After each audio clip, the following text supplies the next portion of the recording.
Yu-Gi-Oh is a game about the fine print, not only in the itty-bitty font size taking up each card box, but also in the fact that each word conveys a very specific power to be. But what happens when Konami decides to rewrite the rules on a piece of mass-produced cardboard? That is the phenomenon known as the Errata, and the third leg of Yu-Gi-Oh balancing compared to the much more popular ban list and, actually making a well-designed game. But what is an erratum? And yes, a singular errata is an erratum. Go read a Latin book. I know that that's what the official Konami people call it, but in this household, we respect dead languages.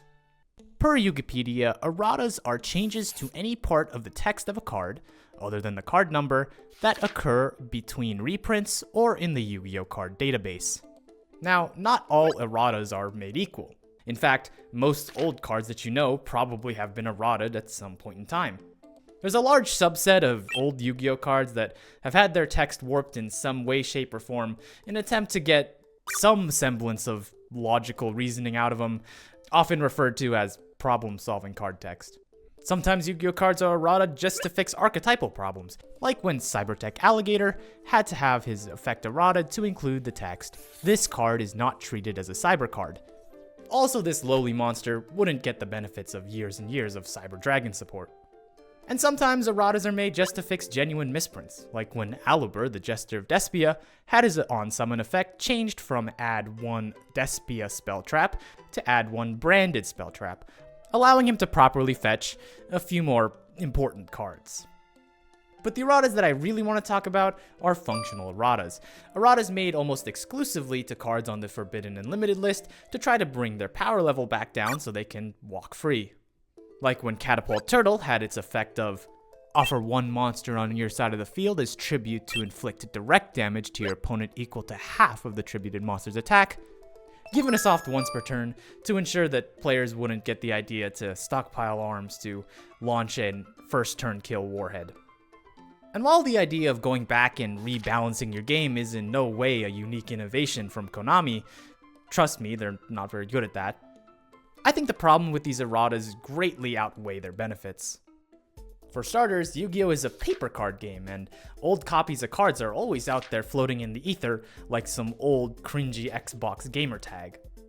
Farfa might have errated his channel name to Farfa, but it'll always be Glasgow Yu-Gi-Oh in the depths of my card binder. And then you gotta worry about erratas ruining a card's legacy. What a sad state of affairs.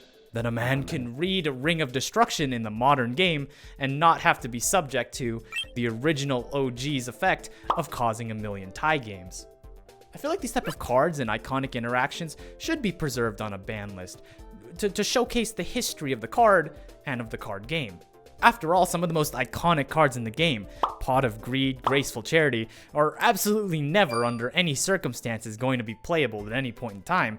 But no one's clamoring for them to make changes to their effects just so they can slam a Pot of Greed onto the board. And then there's the problem of eventual power creep. With a game of 25 years, like our modern Yu-Gi-Oh, there comes a point where the old cards just can't stack up, and even the most vile cards stuck on the ban list for many years, see Yatagarasu, can make zero splash in the modern game. On the flip side, erratas made to make a card playable now will only age worse and worse as the game gets faster. For example, Brain Control's errata, which restricts its monster stealing effect to only cards that can be normal, summoned, or set, looks rather silly in the field of monster yoinkers available in 2024. Now, I'll be honest, I don't know if I want to live in a world where OG Firewall Dragon can come off the ban list completely unperturbed. You effectively have sort of infinite link materials. But now we'll never know. Not to mention, I do think there are times where an errata is warranted. Some card effects are just a little too generic and powerful for their own good, and will likely just get stronger as more cards get released. Very flavorful cards like Albion the Sanctifier Dragon could use some basic erratas to ensure that it gets to keep its cool lore effect of being able to revive one monster from your side and your opponent's side of the field, while disabling its ability to perform card-based terrorism and revive cards like Ra's Disciple, Gimmick Puppet Nightmare, Archlord Christia. They're doing everything these days.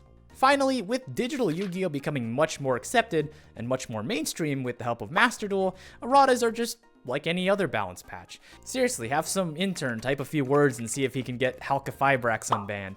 And you know what? Even if we ruin a format or two, so what? We've done it before, and we're probably gonna do it again. That's pretty much all I have to say. Let me know what you guys think about erratas in the comments below, and if you liked the video, leave it a like. And let me know if you guys found any weird erratas while rifling through your card binders, because when I was researching this video, there's some whack card text out there. See ya!